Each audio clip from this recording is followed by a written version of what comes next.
It was good to get this game. I don't even want to say out of the way, but, last year we didn't play an exhibition game. This year I thought it'd be really important to play one. I think it's always different when the lights come on.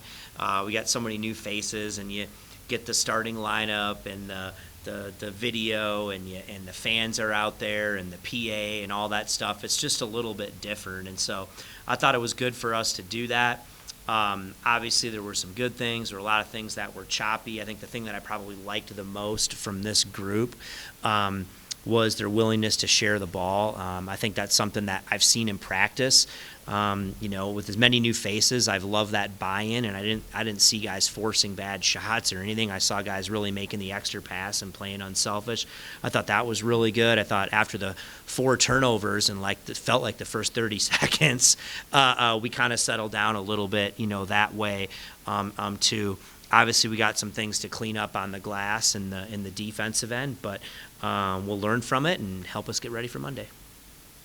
The players, we're kind of talking about the improved defense, so I'm assuming that was a little bit of a message in the locker room. Just how much of that is a bunch of new guys needing to learn how to be tied together defensively? I think it's some of that too, and I think these teams that we play kind of almost play like a 5-out, 5-guard sort of thing, and sometimes you got some guys kind of in some different positions defensively that are hard. And I thought we had some communication breakdown, but I think really when you look at it, I don't have the numbers in front of me, but they got back a lot of their missed shots, and I think for us it was really the biggest beef I had was the defensive glass. We had some breakdowns that were inexcusable, but sometimes those things are going to happen for reasons like you said. But I thought the amount of offensive rebounds we gave up, I thought we had a lot of guys staring and watching, and that really concerned me. And the good news is sometimes it's good to have that happen to you like right now.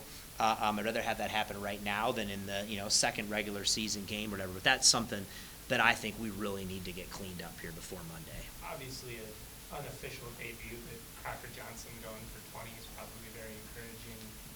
What type of versatility does he bring to the table? It's funny, he had a really good freshman year, but he's a young player, right? He's just a sophomore.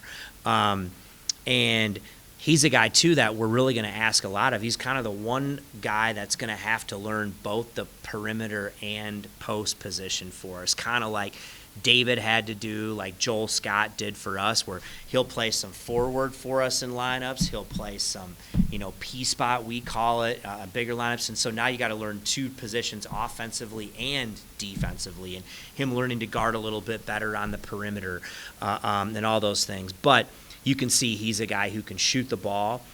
He's got a nose for it. He can score around the rim, and he loves to play. And I think what fans are going to see from him is a kid that's just going to get better and better and better and better as the year goes on. I think he's got a really bright future. You mentioned the ball movement. Tonight, the ball didn't really stick to one person. And I know, under your tenure here, this ball movement has been a big theme. Is that kind of when this unit is playing at its best? It's everyone's getting a touch? I think it's always been that way for us. I don't know. I don't have it in front of me. We were either 1 or 2 in the country in assists to field goals made last year. I think that's a fun style. I think when you get more people involved, touching the ball and sharing, I think that brings energy to your group. And so, again, what I've loved in a short period of time with as many new faces as we have, I've seen them buy in. And at least today I think fans can look out and it's like, oh, well, that's how CSU basketball plays, and so that was really good to see. Is it kind of weird to have so many options? Just given now that you don't have Isaiah out there always to run the point, that's going to be the default. Well, I liked that option. I'm sure. Yeah. Is it a weird spot though? It's almost kind of a blessing and a curse. Yeah, you know what? I think we're not alone. There's so many teams in the country. I've told the team. Listen, we still have a lot to figure out, right? As far as just roles and on both ends of the floor and how do we play to our strengths? And one thing I can kind of see, and I saw it this summer, is I do think we've got some depth. I do think we got some guys, especially on the perimeter. I do think we've got some guys who can, put the ball in the basket. You come off the bench with a guy like Bowen who scored 1,700 points in the Valley, in his league. That's a guy who can put the ball in the basket. Keyshawn Williams, is a guy that's averaged 18 points a game at the Division I level. Those guys can score. So I think we've got some more experience maybe coming off the bench than we've had, in years past, and that's something we're going to have to use to our advantage. Thanks, Niko. Thank you. Yep.